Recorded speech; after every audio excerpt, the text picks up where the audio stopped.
Friday, it's improv. It's all you need to know. And we're going to play a game called the Dating Game. We are going to send Beth Ann into the soundproof room. Everybody say goodbye, Beth Ann. Goodbye, Beth Ann. Bon voyage. On. And so here are the three people who are trying to get a date with Beth Ann. We have Victoria, David, and Margaret. We're going to take a second now and assign all of those people an unusual characteristic or obsession. And when Beth Ann comes back, she gets to ask them some questions, and then she's got to figure out who's got what. So let's start with Victoria. What is Victoria's unusual characteristic or obsession? He's always itchy. Always itchy. She's so itchy. It's don't blame yourself. It could be the time of year. It's just dryness. How about something for David? Obsessed with Prince. He's obsessed with the late, great artist that once was formerly known as Prince. Yes. The Little Prince? Obsessed with Prince, the Purple Master. Oh, yeah. A long, long time ago, Jeffrey, there was this musician named Prince. No, you know what? Never mind. And something for Margaret, please. A wind power engineer. Wow. Wind power engineer. If she gets anywhere close to obsessed with wind power, we'll take it. Margaret's very windy. I don't expect the sound of that. Victoria, what's your thing? I'm always itchy. Sorry about that. David, what's your thing? I am obsessed with the artist formerly known as Prince. I know that, but what's your thing in the game? No, kidding. Okay, Margaret, what's your thing? I'm a wind power engineer. I knew that about you. Isn't that strange? Yeah. So let's bring Beth Ann back. And if you are not Victoria, David, Margaret, or Beth Ann, you can mute your microphones. And Beth Ann is back.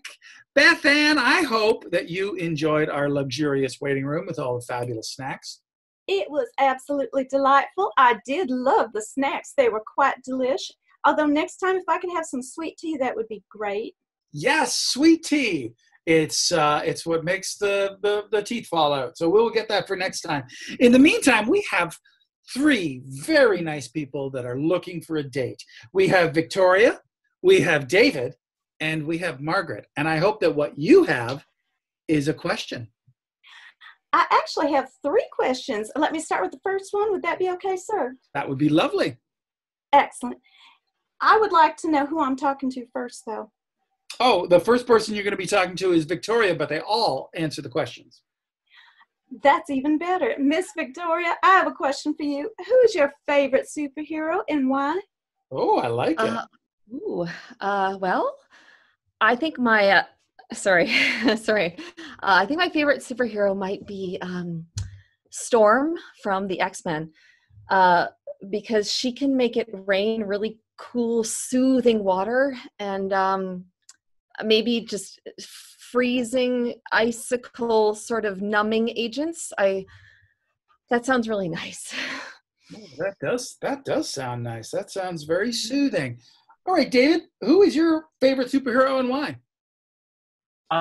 It's a great question. My favorite superhero, non-traditional, Grimace from the Burger King.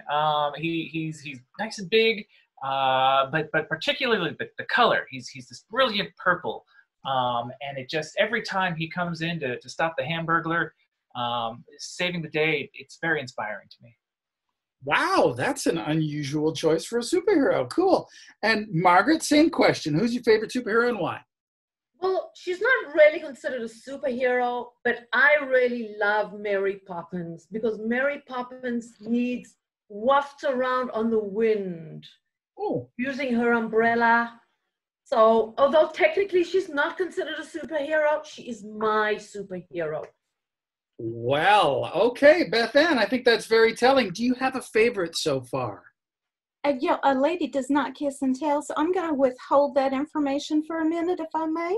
Okay, it's good that you're keeping those cards close to your chest. Let's hear your second question. I would like to know if you are a dog or cat person and why. Okay, let's start with David on that one. David, are you a dog or a cat person, and why? It's a great question. But I would have to say that I'm really neither. I'm more of a bird person. Doves, in particularly, are a bird that I really connect with. Oh, dog. Especially sad doves. I have a particular sad dove. Sad crying. Okay, with a little bit of a curveball, dog or cat, bird. We're good with that. Margaret, dog or cat, bird. Why? Well, I'm going to have to answer the same thing as David did. I'm going to have to go with birds. Why? Because dogs and cats just they can't fly. They stuck to the ground. They just can't use their wind power. They kind of boring that way. So I know it wasn't one of your options. I hope that doesn't rule me out. But it's neither. It's really birds, if that's okay. I'm sure it's fine with me if it's fine with Beth Ann.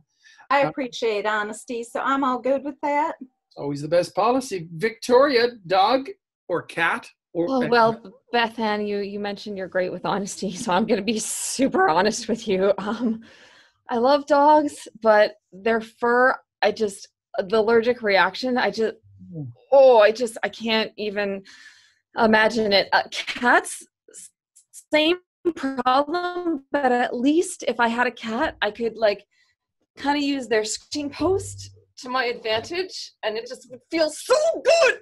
Oh dear. Oh dear. Oh dear. Oh dear. Sorry, that was really. Oh, that was so needed. Sorry. Oh, don't be sorry, darling. I'm glad you feel better. I don't. No, Beth Ann, do you have a? Can you tell us now, or if you have a favorite, or? Yeah, I there's a couple of the two or three that are just intriguing me, but I just would rather not tell just yet. I appreciate that. We're still playing the game. One last question to ask. My last question is the most personal question. Uh-oh. I would like to know, what would you cook for me for our first date? Oh, that's a lovely question. Let's start with Margaret. What would you cook for Beth Ann for your first date? That's a really hard one. It would have to be some vegetable that does really well in windy places. So probably would be something that can grow in a place like Holland, where there are lots of windmills. So anything that grows, I'm not particular, I'm not really into food that much. So it would have to be something that, that grows in a very windy place. Cool. Okay. Anything that grows in a windy place, like something that's from Holland. Got it. Victoria, same question. What would you cook for Beth Ann on your first date? Well, Beth Ann, first of all, I think it'd be so great to have a first date with you. I think I'd probably get a really big aloe vera plant and just crack that sucker open and just smear it all over my body. And if you wanted it, I would smear it all over your body too. You know what? Or maybe even some chamomile tea, and we take a shower in it. I feel like that would feel so good. Sorry. You'd be hungry, but it sounds fun. David, what would you cook for Beth Ann for your first date? So Beth Ann, I would probably cook you something that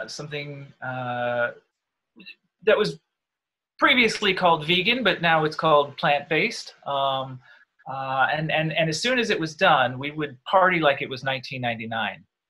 It'd be that good of a meal. Wow. Okay, that's a big promise. All right, Beth Ann, I know that you have been keeping your secrets to yourself up to now. But now we got to play the game. You have to break someone's heart. You got to pick somebody to reject and tell us why. As much as I hate to break a heart, It's not my usual sort of way of communicating with people. I understand the rules of the game. I did sign the contract. Sure. Miss Victoria, as fun and as exciting as aloe vera rubs and chamomile shower sound, I don't think I can hang out with someone who has hives. Yeah, okay, great. I gotta go. She's already gone. Wow, that was the quickest exit we've ever had on this show. All right, poor Victoria's out. Who do you need? Who are you going to kick out next? Well, I hate that you're putting it that way because I'd much rather be polite than not. That's just how I was raised. But David, I can't date a celebrity who is the performer formerly known as Prince. Oh, I'm so sorry. I think that would be very exciting. David, I'm sorry. Please go ahead and say goodbye to Beth Ann. I would have died for you. He would have. He really would have. A little too soon, but he really would have. All right, Beth Ann. Then that means you want to go out on a date with Margaret. Can you please tell us why you chose Margaret? Thank you. There's many reasons for going out with Miss Margaret. She sounds like a lot of fun. She's very open. She's very airy fairy. She's totally into Mary Poppins. Mm-hmm. And I think she's like a bird on the wind or a Don Quixote fan. So similar. Don Quixote fan. That's interesting. Actually, Don Quixote was not a fan of this. In fact, he attacked one. Oh, so she's infatuated with the windmills. Oh my goodness, yes, she is. Thank you. You won't regret it. Thank you. So much. Give them a big round of applause. We're going to send them on a wonderful vacation to Toronto. Toronto! It's like New York if it was run by the Swiss. All right. Thank you. We're going to be back with more improv in just a few minutes. You hang in there and we'll be live.